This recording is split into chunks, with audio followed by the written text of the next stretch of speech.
Well, yeah, there's a lot of things, and this is why they did not work on Journey and work on the actual game. Yeah. Sorry, EA. Ultimate Team. Are you ready?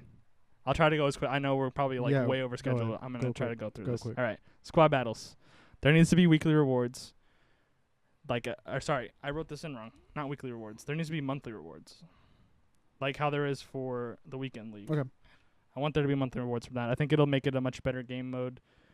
You can afford to not play all the time and still get good rewards at the end of the month, that kind of thing. Again, small changes to AI intelligence. The AI scores wonder goals 24/7 in that thing. I want it to be a little bit more realistic is all. Squad battles done and dusted. See, that was quick. All right. Online seasons. What? No, just keep going. Online seasons. There's no purpose to play this past early game. Like this year in FIFA 18, I played Divisions 10 through I went straight through, got promoted all the way to Divisions 1, never touched it again. The rewards aren't good enough. Hopefully the Rivals thing that they're introducing kind of replaces this. There needs to be a change to the reward system to make it actually worth playing online seasons more. Single player seasons, I don't really care if they change or not because you're playing the AI over and over again. So I don't care about that too much. Weekend League, it can no longer be 40 games or it can no longer be 3 days. One or the other. You can keep it 40 games if you get 5 days, or you can cut it to 20 games if you're going to leave it at 3 days. Like, it's just an obscene. I would play it more. I mean, like 25. What's the Sure. I mean, 25. whatever. I'm willing to play it, but I'm not willing to spend my entire weekend every weekend. That's why it's called Weekend League, it's dumb. bro. It's dumb. Fist bump. Possible changes to qualification process. This, I guess, applies to you more than it does to me, because once you get in, if you get to Gold 1, which is 18 wins, you automatically qualify the next week. So you really don't have to worry about it again. Yeah, I remember you talking about this. I'm not even. I have no. So for like just a desire to play Weekend League average anymore, level players to even below average, like there needs to be at least a path to. And we did see them change this a little bit late into FIFA 18, where it became that there were daily and weekly objectives that worked you towards Weekend League qualification. So they need to see something like that more often.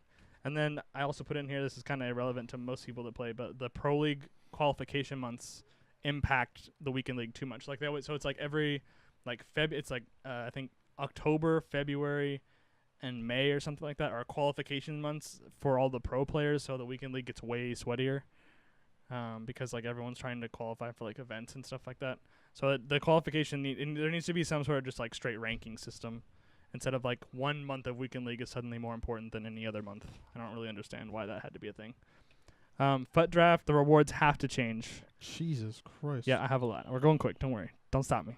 I'm on. This train's rolling. Okay, go on. There has to be changes to the reward system. There's absolutely zero reason in the whole wide world why I should win the draft, go 4-0, and lose money.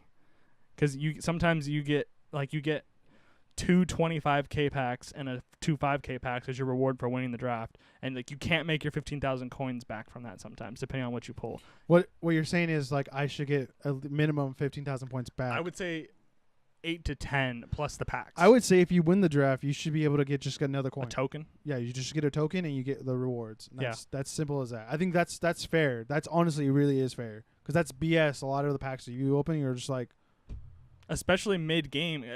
Draft is worth it early game, and draft this year was worth it very late game because there was so much crap in packs. Like they threw all the cards in. But like that's the thing though. Like you can't just throw this thing out and be like, all right, like not only you're gonna make the best players play, but then also have to like open up packs and they're like, wow, like that was literally a waste of my time. Thank you. And you lost coins for doing it.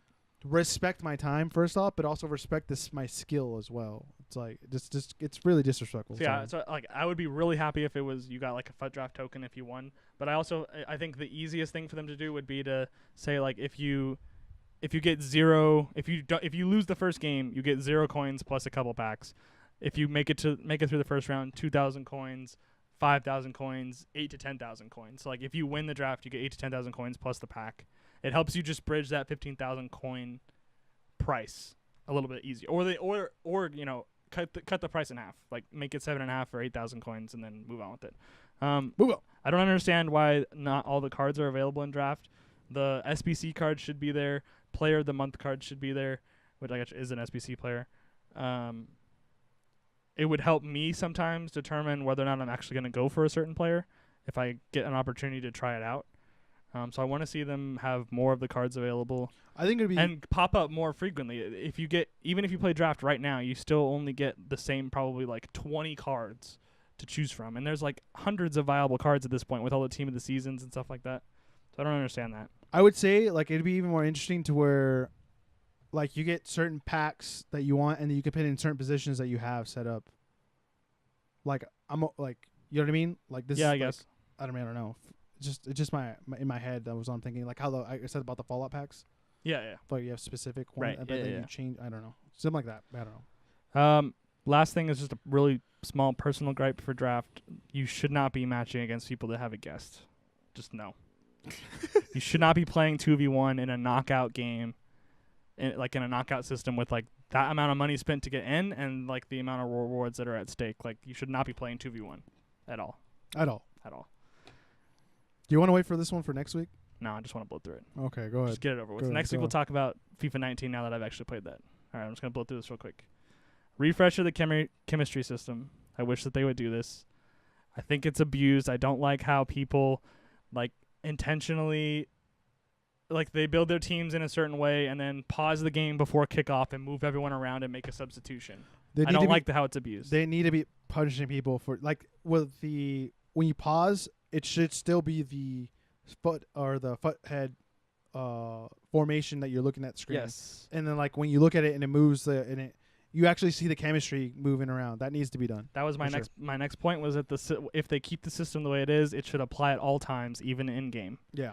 And I also put in here possible elimination of the chemistry styles. I've never really known how I feel about being able to like give random people like the chemistry styles are basically the same as the like pace cards. Like I mean, you give a defender a shadow, they're plus 15 sprint speed, plus 10 acceleration. It's just more stuff to the pack, Jacob. Anyway, all right.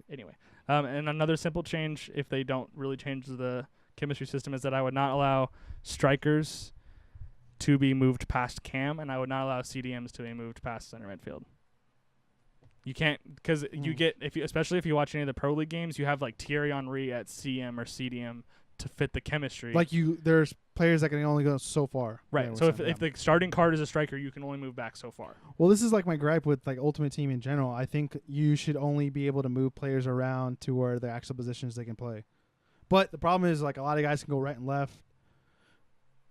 I don't know. Maybe you have different tiers of cars that you pull where like you can only get one that plays on the left, or the higher tier car would be like you get one that plays like both sides or something like that. What I put in here for that is that I wouldn't be opposed to being able to change positions, but it would have to follow only an extreme set of requirements, and it would be permanent. Guess what? This is a lot more work for EA, so they're not going to do it. Yeah, I know. Special teams.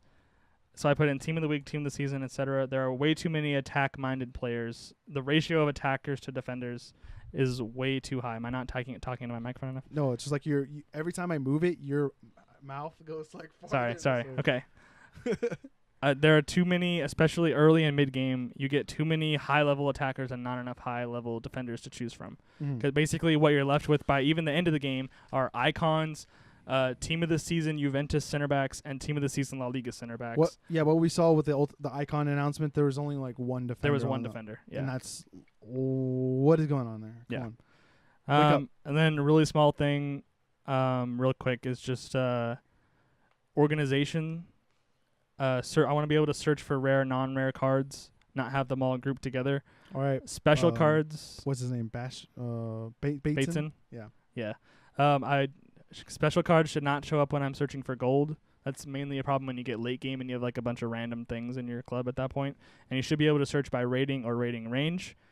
And then I want rewards for completing all of the daily objectives and all of the weekly objectives. There's no point to, it's like every day there's 4 or 5 new objectives. If you complete all of them, you don't get anything. Yeah. So I want I want there to be like, even if it's a small pack, like I want there to be like something for finishing all of those. Okay.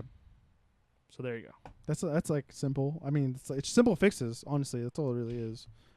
With a little bit more work, if they didn't spend the time on the journey, which they could have done. Moral of this whole hour-long discussion of FIFA 18: get rid of the journey. Like there's just don't work. Like, there's so much more things you need to fix before you get to the journey. I'm sorry. Yeah. What was on the back of that? This is for a future thing that or like later in the show. Okay. Not FIFA related. Sorry about the FIFA rants and whatnot. I don't really have that much. I just want like simple changes done. You don't play Ultimate Team as much as I do anymore. So. Yeah, well, for Ultimate Team, like I have those same kind of like ideas, but like the only thing I do is play what was like the weekly thing where you play like 4 games a day. Squad battles. Squad battles. That's all I do. I don't play weekend league because it's like there's no point. Yeah. And I play online seasons or something like that, and that's it. Yeah.